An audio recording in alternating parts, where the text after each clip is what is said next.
Vladimir Putin की कहानी बेहद दिलचस्प है, बिल्कुल फिल्म की तरह। बचपन में चूहे पकड़ते थे, लेकिन जवानी में रूस के सबसे खतरनाक जासूस बन गए और आज दुनिया की सबसे ताकतवर कुर्सी पर बैठे हैं। पुतिन राष्ट्रपति भी हैं, योद्धा भी, नेता भी और लड़ाका भी।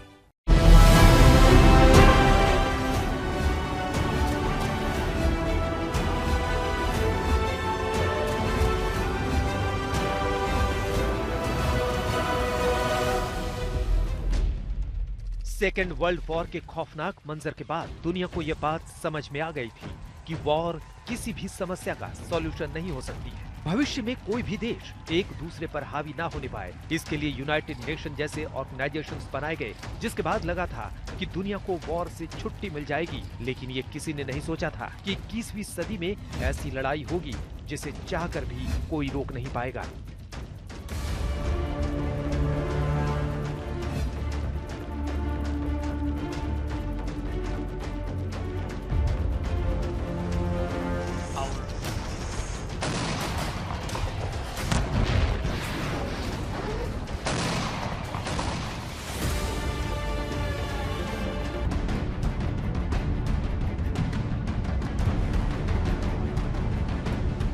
यूरोपियन देशों की पाबंदियां हो या नेटो की धमकियां, पुतिन की जिद के सामने किसी की नहीं चल रही। We have a plan. It's horrible what's happening. It's a war that should have never happened. It would have never happened if I was president, and it's a shame. And I thought they should have acted quicker. दरअसल हम किसी के साथ भी टकराव नहीं चाहते, केवल अपने वैध हितों की रक्षा चाहते हैं।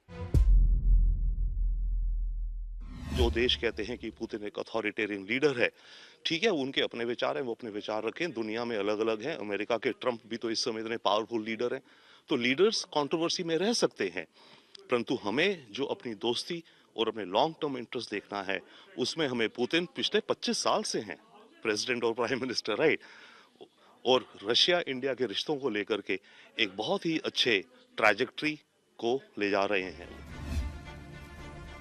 दुनिया में बहुत कम ही लोग हैं जो पुतिन के जीवन को करीब से जानते हैं। गरीब घर में पैदा हुए व्लादिमीर पुतिन अपना हर फैसला बेफिक्र होकर लेते हैं। बचपन में ठाना कि उन्हें जासूस बनना है तो यूएसएसआर की इंटेलिजेंस एजेंसी केजीबी में नौकरी करने लगे। मूड बदला तो पॉलिटिक्स में आ गए और रूस में सबसे लंबे समय तक रहने वाले राष्ट्रपति बन गए। हम अपना साझा काम कभी भी किसी के विरुद्ध नहीं करते। राष्ट्रपति ट्रंप की अपनी नीतियां और अपने सरोकार हैं और हमारे अपने। हम किसी के खिलाफ नहीं हैं। रूस और भारत तो बस अपना साझा हित चाहते हैं। हम किसी को नुकसान पहुंचाना नहीं चाहते।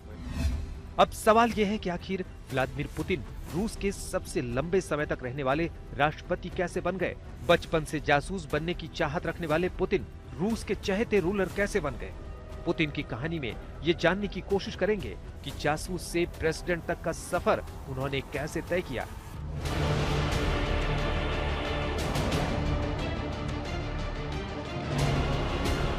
व्लादिमीर पुतिन का जन्म 7 अक्टूबर 1952 को यूएसएसआर के लेनिनग्राड में हुआ, जो आज के दिन में सेंट पीटर्सबर्ग के नाम से जाना जाता है। ये वही शहर था जिसे सेकेंड वर्ल्ड वॉर के दौरान जर्मन सेना ने करीब 2 सालों तक सीज करके रखा था। इसी दौरान 8 लाख लोगों को बुरी तरह से मार दिया गया था और लाखों लोग भूख प्यास से मर गए थे। पुतिन अपने घर में 3 भाइयों में सबसे छोटे थे। उनके पिता व्लादिमीर स्पिरिडोनोविच पुतिन यूएसएसआर में नेवी में नौकरी करते थे, जबकि उनकी मां मारिया इवानोवना शेलोमोवा एक फैक्ट्री वर्कर थी। पुतिन 3 भाई थे, लेकिन जन्म से पहले ही उनके दोनों भाइयों की मौत हो गई थी। पुतिन जहां रहते थे वहां चूहों का आतंक था। पुतिन का बहुत सारा वक्त घर के बाहर चूहों को भगाने में चला जाता था। गरीबी और बदहाली से सिर्फ पुतिन का घर नहीं, बल्कि पूरा लेनिनग्राड का एरिया ही त्रस्त था। इसलिए यहाँ से निकलने के लिए पुतिन ने माँ बाप की इच्छा के खिलाफ जाकर जूडो सीखना शुरू किया।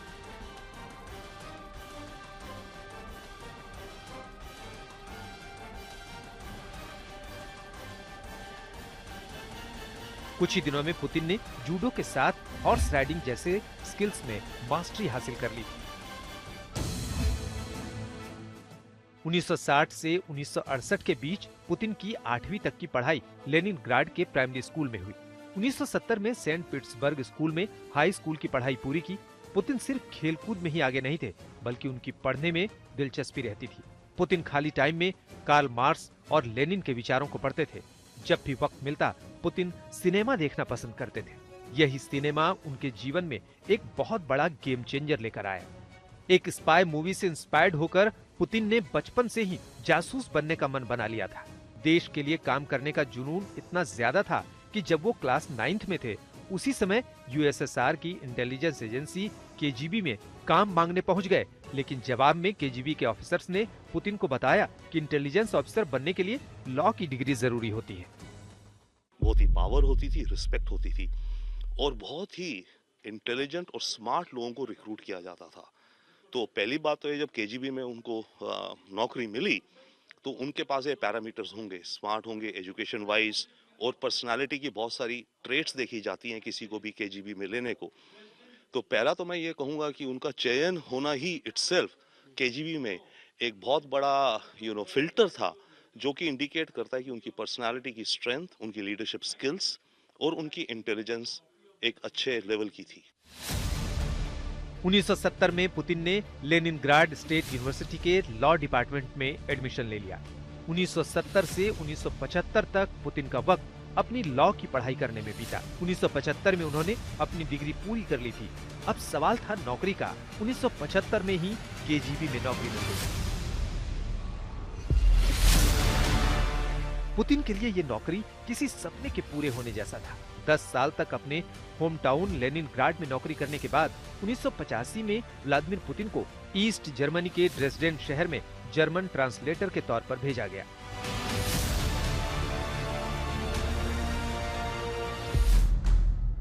उन दिनों केजीबी को जर्मन लैंग्वेज जानने वाले ऑफिसर्स की जरूरत थी, क्योंकि उस समय जर्मनी ईस्ट और वेस्ट 2 भागों में बटा हुआ था। सेकेंड वर्ल्ड वॉर के बाद ईस्ट का एरिया यूएसएसआर के कब्जे में था, तो दूसरी ओर वेस्ट में अमेरिका, फ्रांस और इंग्लैंड का असर था। ईस्ट जर्मनी के अंदर पुतिन के शानदार काम और इंटेलिजेंस की चर्चा पूरे केजीबी ऑर्गेनाइजेशन में होने लगी। जब ये बर्लिन वॉल गिरी और सोवियत यूनियन डिसॉल्व हुआ, टुकड़े टुकड़े हो गए, तो ऑब्वियसली पुतिन ईस्ट जर्मनी से वापस रशिया आ गए, सेंट पीटर्सबर्ग आ गए, जहां इनका बेस था ऑफिस का। और उस समय का कहा जाता है कि पुतिन को एक तरह से बहुत ही दुख है कि सोवियत यूनियन को बिखरना पड़ा, कि सोवियत यूनियन का ब्रेकअप हुआ। इसको लेकर के पुतिन की पर्सनालिटी डेफिनेटली रिफ्लेक्ट करती है। बार बार वो कहते हैं, बिलीव करते हैं कि सोवियत यूनियन का ब्रेकअप नहीं होना चाहिए था। और इनफैक्ट अभी भी जो यूक्रेन वॉर चल रही है, इसमें बहुत लोगों का कहना है कि पुतिन एक ग्रेटर रशिया फिर से बनाना चाहते हैं, जो कि पहले था। तो आई थिंक बर्लिन में जो उनकी समय रहा, जो उसने वहाँ देखा, जिस तरह से सोवियत यूनियन का कोलैप्स हुआ, आई थिंक उसको देख करके पुतिन के मन में विचार बैठ गया था कि मेरे को रशिया को स्ट्रांग बनाना है।